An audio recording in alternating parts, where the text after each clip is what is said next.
तू आज कर दे टाल। वो बोला पापा मैं भी कर दूँ, मैं बोला तू भी कर दे। फिर बोले मेरे को फ़ोन दुआ देगा, मैं चले जाऊँगा फ़ोन दुआ दूँगा। वो तैयार हो लिया। फिर बस नहीं आई, मैंने कहा "भाई बस पापा बस नहीं आ रही, मुझे टाल कर दे आज"। इतने में बस आ गई उठा के।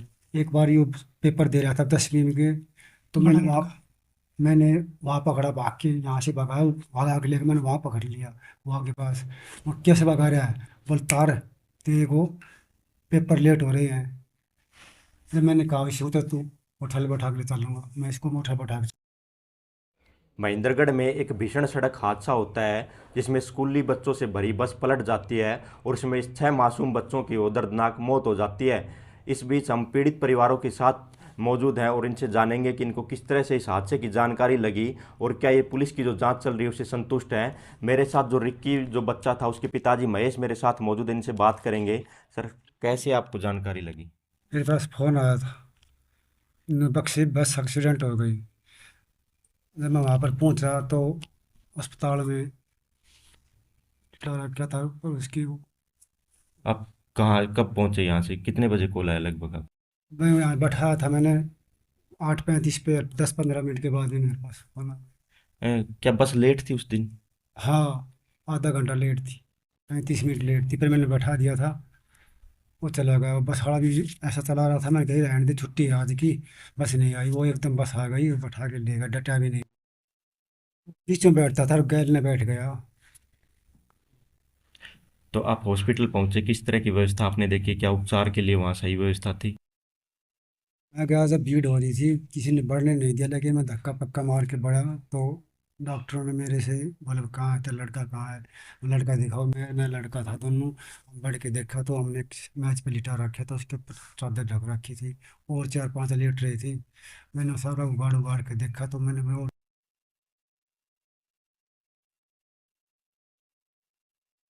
कितने बच्चे थे आपके? मेरे दो। क्या दोनों उसी स्कूल में पढ़ते थे? हाँ, तो उस दिन दूसरा जो बच्चा था वो? वो छुट्टी कर गया था। वो मैं कहा तू जा, नहीं जा रहा है, बोला कल कोई गया था, मैं कल कोई नहीं आया। तो पापा कोई नहीं आता, मैं क्या करूँगा, जाके अकेला बैठता हूँ। तो मैं तू आज कर दे टाल। वो बोला पापा मैं भी कर दूँ, मैं बोला तू भी कर दे। फिर बोले मेरे को फ़ोन दुआ देगा, मैं चले जाऊँगा फ़ोन दुआ। यार हो लिया। फिर बस नहीं आई, मैंने कहा "भाई बस पापा बस नहीं आ रही, मुझे टाल कर दे आज"। इतने में बस आ गई उठा के। तो किस तरह की कार्रवाई आप चाहते हैं? मैं उनको ड्राइवर को मेरे पास लिया तो मार दूँ साले को।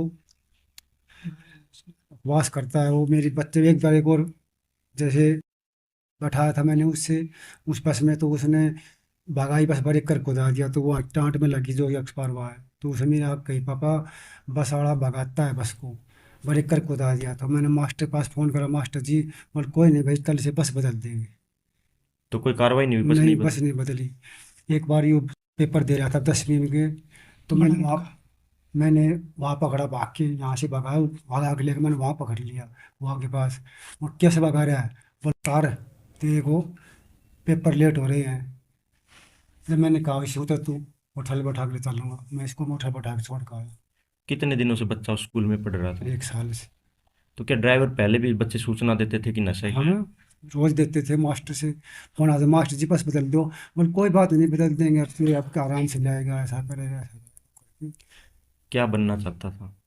वो कह रहा था मेरे से अफसर बनूंगा, मैं अफसर बनूंगा। बिल्कुल, ये रिक्की के पिताजी हैं जिनका साफ तौर पर कहना है कि बच्चा जो अफसर बनना चाहता था, लेकिन स्कूल प्रशासन और ड्राइवर की लापरवाही से जो सारे सपने वो चकनाचूर हो गए। कुछ और भी ग्रामीण मेरे साथ मौजूद हैं, इनसे बातचीत करेंगे। क्या नाम है जी आपका? महेंद्र सिंह नाम है। जो हादसा हुआ है किसकी लापरवाही मानते हैं आप पूर्ण रूप से? ये ड्राइवर की और प्रिंसिपल की लापरवाही है जी। क्योंकि जब ड्राइवर गांव खेड़ी गांव के लोगों ने उसको पकड़ के चाबी निकाल ली थी और प्रिंसिपल को फ़ोन किया कि ड्राइवर नशे में है, फिर भी वो प्रिंसिपल ऐसे बोल रही है कि कोई बात नहीं, मैं कल से हटा दूंगी, समझा दूंगी, धीरे धीरे बस ले आएगा। तो लापरवाही स्कूल की और ड्राइवर की दोनों की है।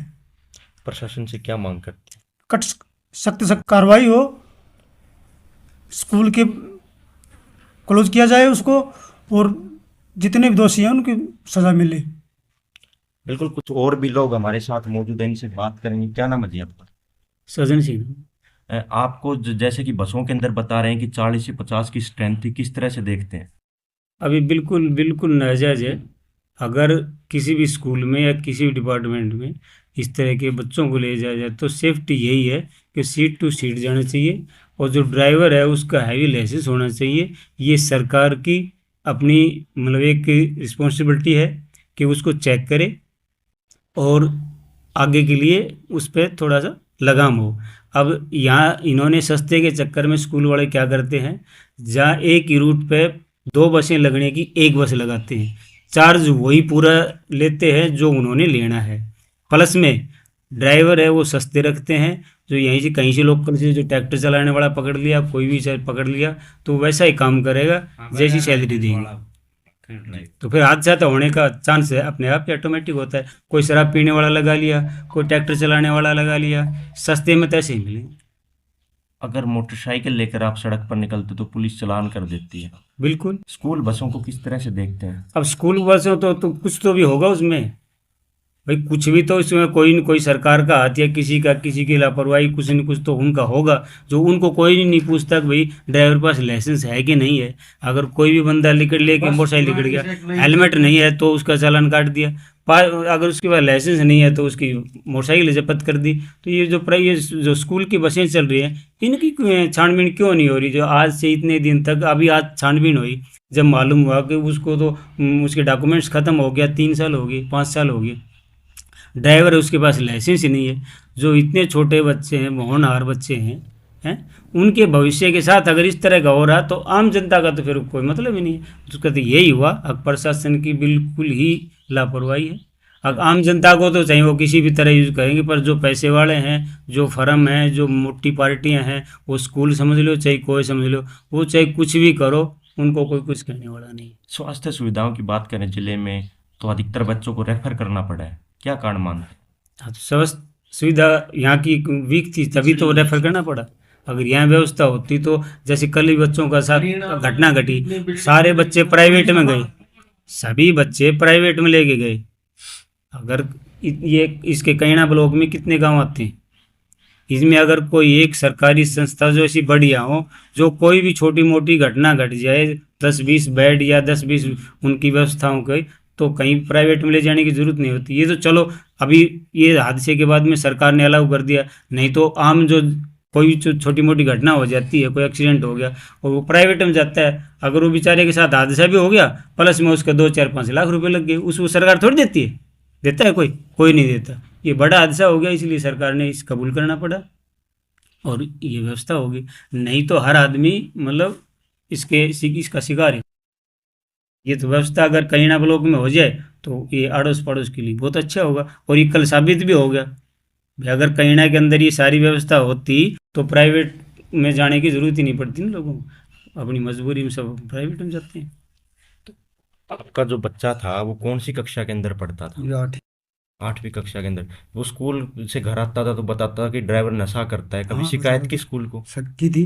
क्या जवाब मिला? बोल कर देंगे, बदल देंगे, ड्राइवर बदल देंगे, बस बदल देंगे, बदलेंगे। वो कर दिया। आपका वो कह भी रहा था कि पापा मैं स्कूल में नहीं पढ़ूंगा। बोल कोई बात नहीं, वो जा भी नहीं रहा था, मैंने उस दिन ही भेज दिया। एक दिन ही हो गया था, मास्टर का फ़ोन आया था, बोला आपका बच्चा नहीं आ रहा। और भेज दिया जी, हम मेरे स्कूल पता नहीं कि मनी नहीं थी अभी, पर बोल तुम स्कूल में भेजो भेजो। एक दिन ये गया था, पापा कोई नहीं आता। अच्छा, दबाव बनाएगा स्कूल में भेज? हाँ बोलो भेज, बच्चे नहीं आ रहे, बोल भेजा जी भेजा। बोल बच्चे को भेजो, बच्चे को भेजो। मेरा भाई है वो, बोले भाई तू भेज दो और पढ़ाएगा ही, मैं देखूंगा और पढ़ाऊंगा, उसमें नहीं पढ़ाऊँ। बोलो मैं तो फीस जमा करवाया है, तेरी बोल रहा था भाई फीस जमा करवा कर, मैं यार देखूंगा, अभी मेरे पास टाइम नहीं है। वो उस दिन गया था उस दिन।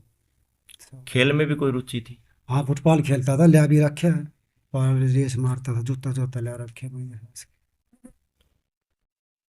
तो ये वो पीड़ित परिजन है जिन्होंने अपना जो दुख है वो बयां किया है। इनका साफ तौर पर कहना है कि जितने भी दोषी इस मामले के अंदर उन पर सख्त कार्रवाई की जाए। इन्होंने एक दर्दनाक सड़क हादसे में अपने जिगर के टुकड़े रिक्की को खो दिया है, उसकी तो क्षतिपूर्ति नहीं हो सकती, लेकिन भविष्य में ऐसी घटनाएं ना हो, सरकार के द्वारा ऐसे कदम उठाने जाने चाहिए। अक्षय यादव, महेंद्रगढ़।